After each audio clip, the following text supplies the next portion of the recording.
क्या आप यकीन करेंगे कि बॉलीवुड के शहंशाह पर एक ऐसा वक्त भी आया था जब वो काम मांगने सुबह सवेरे को यश चोपड़ा के घर पहुंचे थे। और ये सुबह सवेरा कोई 6-7 बजे का नहीं था, बल्कि 4 बजे का था, जब सूरज निकला भी नहीं था।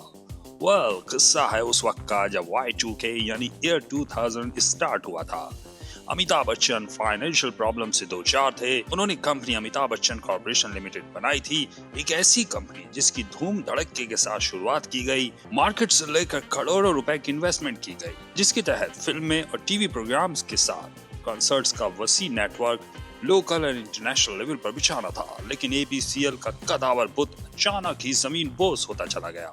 बॉलीवुड के शहंशाह कहलाए जाने वाले अमिताभ बच्चन एक हारे हुए सिपाही की तरह होकर रह गए थे, जिनकी कंपनी में इन्वेस्टमेंट की हुई रकम की वापसी के लिए लोग घर के बाहर खड़े थे। अमिताभ बच्चन बैंक डिफॉल्ट हो चुके थे, यहाँ तक कि इनका एक बंगला तक जब्त कर लिया गया था।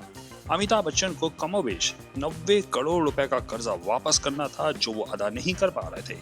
कोर्ट में एक अलग जंग चल रही थी। अमिताभ बच्चन की रातों ही नींदें उड़ चुकी थी। एक रोज अमिताभ बच्चन सुबह सवेरे यानी 4 बजे यश चोपड़ा के घर पहुंच ही गए।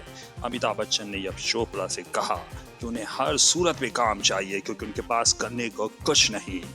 यश चोपड़ा ने फिर बताया कि इनका बेटा आदित्य चोपड़ा एक फिल्म मोहब्बतें बनाने की तैयारी कर रहा है, और इसमें अमिताभ बच्चन के लिए नारायण शंकर का रोल है। अगर वो करना चाहें तो बताएं। अमिताभ बच्चन ने एक सेकंड के लिए भी देर नहीं की और फौरन ही तैयार हो गए। अमिताभ बच्चन ने यश चोपड़ा की इस फिल्म तक खुद को लिमिटेड नहीं किया, बल्कि इधर उधर भी हाथ पैर मारने शुरू किए। और इंडिया के एक टीवी चैनल ने जब कौन बनेगा करोड़पति के लिए अमिताभ बच्चन को ऑफर की, तो लाख मुखालफतों के बावजूद उन्होंने इस ऑफर को जाने नहीं दिया। अब एक तरफ अमिताभ बच्चन जहां मोहब्बतों की शूटिंग में मसरूफ थे, वहीं केबीसी की तैयारी में भी। और 3 जुलाई 2000 को जब इसका पहला शो एयर हुआ, तो स्टार्ट से ही इसने मकबूलियत के नए रिकॉर्ड कायम किए। अमिताभ बच्चन का मखसूस और दिलचस्प अंदाज हर एक को भा गया। दूसरी तरफ आदित्य चोपड़ा की मोहब्बतों में हर एक की दिलचस्पी थी। 27 अक्टूबर 2000 को जब मोहब्बतें सिनेमा घरों में सजी, तो इसने कमाई और कामयाबी की नई सरहदें पार की।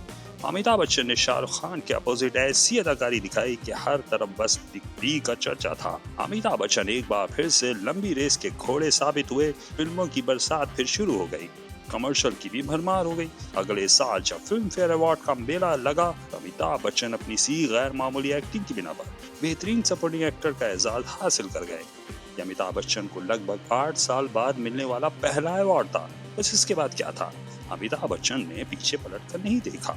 माली बहरान और लोगों के कर्जे उतरते चले गए, और अमिताभ बच्चन फिर से बॉलीवुड के शहंशाह बन ही गए। हाल ही में बिग बी ने उम्र की 81 बहारें देख ली हैं, और इस वक्त वो फिल्मों के साथ साथ कमर्शियल दुनिया के महंगे तरीन मॉडल तस्लीम किए जाते हैं।